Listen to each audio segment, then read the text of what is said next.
Hamas কেবল রণাঙ্গনে নয়, বিশ্ব ময়দানেও ইসরায়েলকে কোণঠাসা করে ফেলেছে। তাদের কূটনীতির কাছে হেরে গেছে আগ্রাসী ইসরায়েল। সম্প্রতি বন্দি বিনিময়ে হামাস দেখিয়েছে মুনশিয়ানা। জিম্মি বিনিময়ের ঘটনায় হামাস নজর কেড়েছে পুরো বিশ্বের। জিম্মিদের সাথে ভালো আচরণ করে তারা বিশ্ববাসীর মন জয় করে নিয়েছে।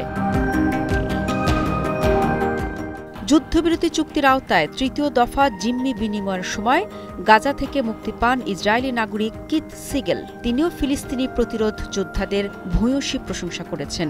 জানিয়েছেন, হামাসের সামরিক শাখা কাসসাম ব্রিগেডের সদস্যরা বন্দী অবস্থায় তার সকল চাহিদা পূরণ করেছেন। তার সাথে ভালো আচরণও করা হয়েছে। মার্কিন ইসরায়েলি দ্বৈত নাগরিকত্ব প্রাপ্ত সিগেল আল কাসসামকে সবকিছুর জন্য ধন্যবাদ জানিয়েছেন।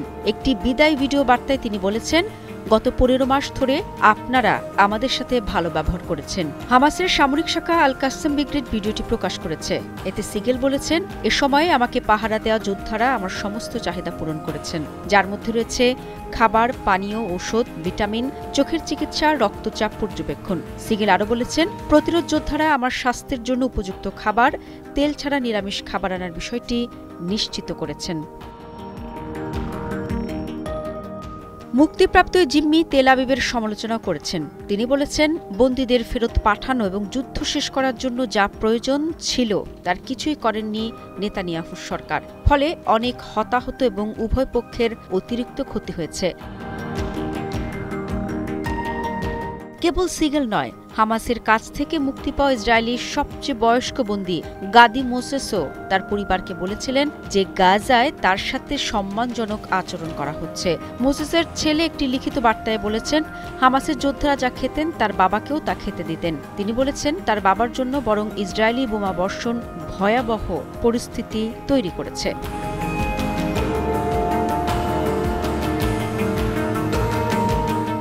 কেবল পুরুষ নয়, ইসরায়েলি নারী জিম্মিরাও হামাসে মুগ্ধ হয়েছেন। তারা জানিয়েছেন, কাসসাম ব্রিগেডের সদস্যরা তাদের সাথে খুবই ভালো আচরণ করেছেন। তাদেরকে সব ধরনের জিনিসপত্র সাধ্যমতো সরবরাহ করেছেন, আর কাসসাম সদস্যদেরও ধন্যবাদ জানিয়েছেন।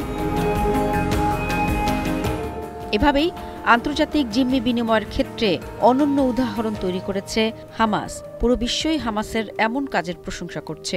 বিপরীতে ফিলিস্তিনি বন্দীদের উপর চালানো ইসরায়েলি নির্যাতন বিশ্বজুড়ে নিন্দা কুড়াচ্ছে।